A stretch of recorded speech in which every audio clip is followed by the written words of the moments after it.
አሳዛኙ ነገር ኤንቢሲ ሚዲያ የማን ነው? አሁን ከላይ የተነሱ አጀንዳዎች በሙሉ ሞተዋል። አንድም አጀንዳ መሆን አልቻለም። ባለፉት 5 ወራት አብይ አህመድ ያነሳቸው ጉዳዮች አጀንዳ እንዲሆኑ ወደ ሚዲያ ያመጣቸው ነገሮች በሙሉ ገዢ አላገኙም። ሌላ አዲስ አጀንዳ ማምጣት ይፈልጋል። ፋኖን የሚያዳክም ወይም የፋኖን አቅም የሚያሳንስ የሚመስላቸውን ነገር ይዘው መምጣት ነበረባቸው። ኤንቢሲ ሲመሰረት የተመሰረተው ኢትዮጵያዊ ቀለም እንዲኖረው ወይም ኢትዮጵያኒስት ሆኖ እንዲያገለግል ታሳቢ ተደርጎ ነው የተመሰረተው። መስራቾቹ ለአብይ ቅርበት የነበራቸው፣ ለአብይ ቅርበት ያላቸው፣ ለስርዓቱ አደግዳጊ የሆኑ የአማራ ባለሀብቶች ናቸው የመሰረቱት። በአክሲዮን ደረጃ ማለት ነው። በአክሲዮን ደረጃ ከስርዓቱ ተጠግተው ለስርዓቱ እያጨበጨቡ ያሉ የአማራ ባለሀብቶች የመሰረቱት ሚዲያ ነው በአክሲዮን።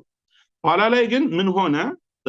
ይሄ ሚዲያ በሚፈለገው ደረጃ እነሱ በሚፈልጉት ደረጃ አገልግሎት እየሰጠ ስላልሆነ ስራ አስኪያጅ አድርገው ያመጡት ሰው ስተት የሰሩት ምንድነው? ኤንቢሲ ላይ የመጀመሪያዎቹ ባለአክሲዮኖች የመጀመሪያዎቹ ባለሀብቶች ስተት የሰሩት የፋና አራጊ ፈጣሪ የነበረ በዘመነ ህወሓት ዋነኛ የፕሮፓጋንዳ ምንጭ ማሽን የነበረ ብሩክ ከበደ የሚባል ሰሞኑን ማስረሻን ኢንተርቪው ያደረገውን ሰው ዋና ስራ አስኪያጅ አድርገው ይዘውት መጡ። ስተቱ የሚጀምረው እዛ ጋር ነው። የተወሰኑ ነጥቦች አነሳለሁ። ይሄ ሰውዬ ምንድን ያደረገው? ሚዲያውን እንደሰጡት በቀጥታ እንዳልኳችሁ የመነሻ አካባቢ የኢትዮጵያኒስት ከለር እንዲኖረው ተደርጎ ነበረ። ኋላ ላይ ግን ብሩክ ምንድን ያደረገው? ይሄ የአብይ መምጣት ጋር ተያይዞ ወደ ኦሮሚያ እያንዳንዱ የኤንቢሲ ዘገባዎች ከኢትዮጵያዊነት ወጥተው የሚለቀቁ ዘፈኖችን እንግዲህ ማዚ ያው በደንብ ትረዳላችሁ ብዬ አስባለሁ። ሚዲያ ላይ የሚለቀቁ ዘፈኖች በደንብ ሴሌክት ተደርገው ተመርጠው ራኒንግ ኦርደር ተሞልቶ በስርዓት ነው የሚሆነው። ኦሮሚያ ተኮር የሆኑ ዘፈኖች የሚለቀቁበት፣ አብዛኞቹ የዜና ሽፋኖች በሙሉ ኦሮሚያ ተኮር እንዲሆኑ አድርጓል። ይሄ ሰውዬ ይሄ የስራ አስኪያጅ ተደርጎ የተሾመው ሰው የሞጆ ተወላጅ ነው። በብሔር የኦሮሞ ብሔር ተወላጅ ነው። ግን በሁለት ማሊያ ነው የሚጫወተው ሰውየው። ሲፈልግ አማራ መሆን ይችላል፣ ሲፈልግ ኦሮሞ መሆን ይችላል። ስራ አስኪያጅ አድርገው ያስቀመጡት ሰው ምንድን ያደረገው? ይህንን አጀንዳውን ይዞ ወደ ኦሮሚያ በአፍቃሪ ህወሓትነቱ በደንብ ስለሚታወቅ ፋና ላይ ያለ ፊት አልሰጠ። ስለ ግለሰቡ ላወራ ሳይሆን ያደረገው ምንድነው? ኦሮሚያ ላይ ፊት ሲነሱት ወደ አማራ ክልል መጣ።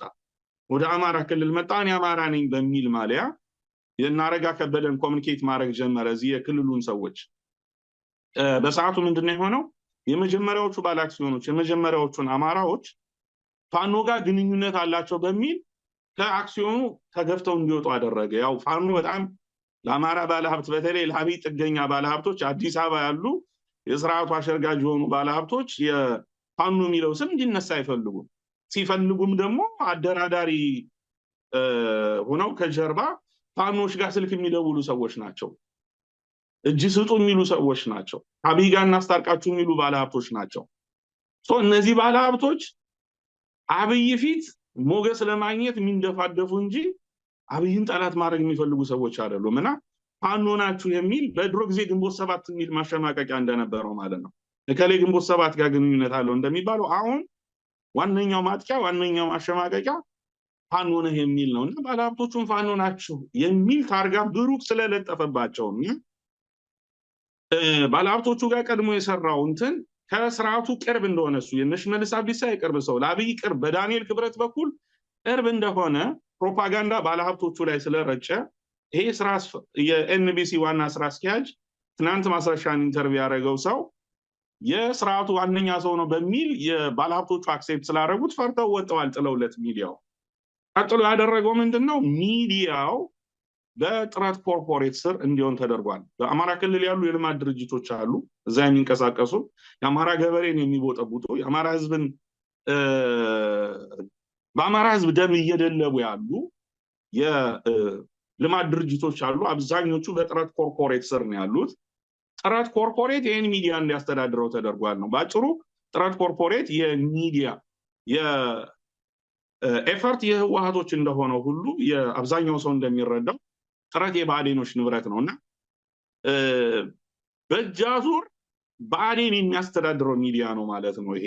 የኤንቢሲ ሚዲያ ሶ አዲስ አጀንዳ በቀጣይ አዲስ አጀንዳ አዲስ ፊት በአዲስ መልክ ለማቅረብ ይሄ ሚዲያ ተመራጭ ሆኗል። ነገር ግን የመረጡት ስራ አስኪያጅ ትክክለኛው ሰው አይደለም፣ ለነሱም የሚመለስ ሰው አይደለም ነው። አረጋ ከበደ በየወሩ በነገራችን ላይ ይሄን መረጃ ያገኘሁት ከመካከላቸው ከባለ ሀብቶቹ መካከል ያው ባለአእምሮ ሰው አይጠፋም። እንግዲህ ምናልባት ተገፍቶ መውጣቱ አበሳጭቶትም ሊሆን ይችላል ይሄን መረጃ የሰጠኝ፣ ያው ድጋሚ ሊመጣ ይችላል ብዬ ስለማላስብ ነው ሰውየው። ከባለ አክሲዮኖች መካከል አንድ ሰው አግኝቼ ያገኘሁት መረጃ ነው። ከዚህ በፊት ፋና ሰውየው ሲሰራ የሰውየው በቅርቡ አብረውት ሲሰሩ ከነበሩ የማኔጅመንት አባላትና ኤንቢሲ ሚዲያን ከለቀቁ ጋዜጠኞች ያገኘሁት መረጃ ነው። በነገራችን ላይ ብሩክ ስራ አስኪያጅ ከሆነ በኋላ ኤንቢሲ ተመራጭ ሚዲያ ነበር መጀመሪያ ላይ በአገር ደረጃ ከፍተኛ ደሞዝ የሚከፍል በጣም ከፍተኛ ደሞዝ የሚከፍል ብቃት ያላቸው ጋዜጠኞች የሚቀጥር የባለሀብቶች ሚዲያ ነው በሚል ማለት ነው ጋዜጠኞች የሚረባረቡበት ቤት ነበረ። ነገር ግን ይሄ ሚዲያ መስመሩን ከሳተ በኋላና ወደ ጥረት ኮርፖሬት ከገባ በኋላ በብሩክ ጫና ከ100 በላይ ጋዜጠኞች ስራ ለቀዋል። እኔ አሁን ይህን የምናገረው በአደባባይ ነው። እኔ የፕሮፓጋንዳም ሰው አይደለም፣ አክቲቪስትም አይደለም፣ የሚዲያ ሰው ነኝ። ከ100 በላይ ጋዜጠኞች ኤንቢሲ ውስጥ እንዲባረሩ ተደርጓል። ሰውየው ያደረገው ምንድነው? ማኔጅመንቱን ብቃት ያላቸው መጀመሪያ ላይ የነበሩ አቅም ያላቸው የሚዲያ እውቀቱ ያላቸው ሰዎች በእነሱ የተሞላ ነበር። ቀስ በቀስ እነሱን እያስወጣ አሁን የኔ በሚላቸው በዘመዶቹና አቅም በሌላቸው ሰዎች ነው ይሄን ሚዲያ ብሩክ ሰብስቦ የያዘው ነው። ሰውየው ጸረ አማራ ነው። ሰውየው ጸረ ኦርቶዶክስ ነው። በጣም የሚያበሳጨው ነገር ደግሞ መሰላችሁ ማዕዚ መልካም እንግዲህ ፈንድ የሚያደርገው ጥረት ኮርፖሬት ነው ብያችኋለሁ። የባህዴን ባለስልጣናትን በጣም ነው የሚንቃቸው። አረጋ ከበደ በየወሩ የሚጎበኘው ቤት ነው። አረጋ ብቻ ሳይሆን የባህዴን ሰዎች ከባህር ዳር ተነስተው አዲስ አበባ ሲሄዱ ለስብሰባም ለምንም ኤንቢሲን ይጎበኛሉና ልክ ሰዎቹን ካስጎበኘ በኋላ በጣም የሚያሳዝነው እነሱ ወጣው ሲሄዱ እነዚህ ባላገሮች የሚሰራውን ነገር እኮ አይረዱትም በሚል በጣም ነውረኛ በሆነ ቃላት በጣም የሚንቃቸው የሚጠየፋቸውን አመራሮች ነው ገንዘባቸውን እየተጠቀመ ያለውን እና ረጋን ይርጋን ባላገሮች የሚል ስያሜ ሰጥቶ ሲያንቋሽሻቸው የሚውል ሰው ነው። ኦፖርቹኒስት ነው። አንድ ማሳያ ልስጥ። አቤት ደግ አረጋል ኩንጂ ኦፖርቹኒስት ነው። አንድ ማሳያ ልስጣችሁ። ኦፖርቹኒስት ነው ስል አፍቃሪ ያው ማዕዚን ታውቂዋለሽ ሰውየውን አፍቃሪ ህወሓት እንደሆነ ይታወቃልና የናብይ ሊመጡ ወይም ይሄ ለውጥ የሚባለው ነገር ሊመጣ እስከ ዋዜማው ድረስ አንደኛ የህወሓት ሰው ነው የነበረው። ሰውየው የህወሓት ደጋፊ ነው የነበረው። ምርጫው ሊደረግ በዚህ አጋጣሚ ጥሪ ነው ማቀርበው። ምርጫው ሊደረግ የናብይ ምርጫ ዛሬውኑ ሊደረግ ብሩክ ያደረገው ምንድነው? ፋና ላይ እያለ ይሄ የቀለም አብዮት የሚል ያኔ በኤቢሲም በፋናም የሚለቀቅ ፕሮፓጋንዳ ነበር። የቀለም አብዮት የሚመስል ዶክመንተሪ አሰርቶ አብይ አህመድንና ለማ መገርሳን ፖስተር አስይዞ የተሰራ ዶክመንተሪ አለ። በእለቱ ማታ የተለቀቀ ማለት ነው።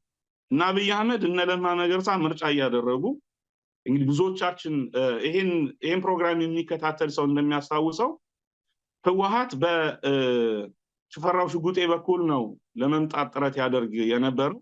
በዚህኛው ሳይድ ደመቀ ለቆ ወጥቷል። በወዲያ አብይ ነው የነበረው ከነበሩ እጮች መካከሉ ከዋነኞቹ ህወሓቶች በእጃዙር በዋናነት ሽፈራው ሽጉጤን ለመጠቀም ነበር ጥረት ያደርጉ የነበረውና ለዛ እንዲረዳቸው የአብይን ስም ማጠልሸት ይገባ ስለነበር ምርጫው እየተደረገ ማታ ፋና ላይ የተለቀቀ ዶክመንተሪ አለ።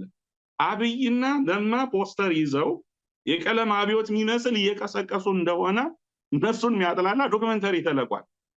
የዛውን ቀን ማታ ዜናው እንደተለቀቀ የአብይ አሸናፊነት ይፋ እንደሆነ መረጃው በፍጥነት ነው ሶሻል ሚዲያ ላይ የገባው። ያ ዶክመንተሪ ህወሓት የተደራጀ የሳይበር ሰራዊት ስለነበረው ያን ቀን ማታ አብይና ለማን የሚያጥላላው ዶክመንተሪ ተለቀቀ። ምርጫው ግን ማታውኑ ይፋ ሆነ፣ ውጤቱ ተገለጸ።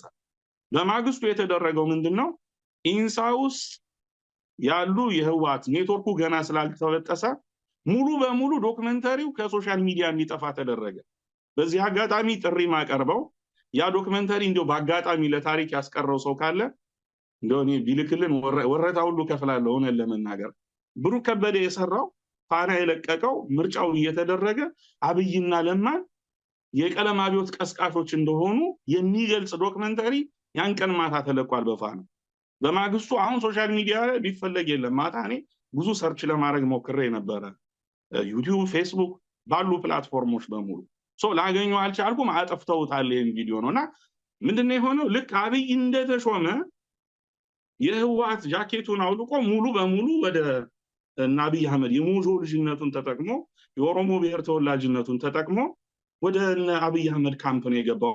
አንድ መድረክ ላይ ምን ገለጸ? እንደውም የመጀመሪያው መድረክ ላይ አማርኛ ቋንቋ የሐሳቤን በደንብ እንድሸጥ ስለማያግዘኝ በኦሮሞኛ አፋን ኦሮሞ እንዳወራ ይፈቀድልኝ በሚል መጀመሪያ እሱ የተገኘበት መድረክ ላይ በኦሮሞኛ ያስተረጎመ። እዛ ድረስ ነው ሰውየው ጥቅሙን ለማስከበር የሚሄደውና ኦፖርቹኒስት ነው ይሄ ሰውዬ። ይሄን ሚዲያ የሚፈልገው ለምንድን ነው ቁም ነገሩ። ይሄን ሚዲያ የሚፈልገው ኤንቢሲ ላይ ለመቆየት ኤንቢሲ ላይ ለመስራት ሳይሆን ሰውየው ኢቢሲ መግባት ይፈልጋል። የኢቢሲ ዋና ስራ አስፈጻሚ መሆን ይፈልጋል። እዛ ለመሄድ ደግሞ አፍቃሪ ህወሓት እንደሆነ ይታወቃል። ይሄ ሰውዬ ህወሓት ሰሜን ሸዋ ድረስ ስትደርስ ብሩክ ህወሓት መጣች በሚል ህወሓቶች ጋር ግንኙነት ጀምሮ እንደነበር ይነገራል። እዛው አብሮት አጠገቡ ላሉ ሰዎች በድፍረት ነው የሚያወራው። ህወሓት አዲስ አበባ ይገባል በሚል ስሜት ማለት ነው።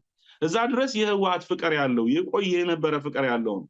እነ ሽመልስን እና አብይን ለማሳመን ብዙ ማይል መጓዝ ስላለበት አሁን እየሰራ ያለው ነገር ትናንትና ማየታችሁታል። በምን ያክል ንቀት ማስረሻን ይጠይቀው እንደነበር እንግዳ የሚመስል እሱ ነው የነበረው። ማስረሻ ጠያቂን የነበረው ሲሽቆጠቆጥ አይታችሁታል።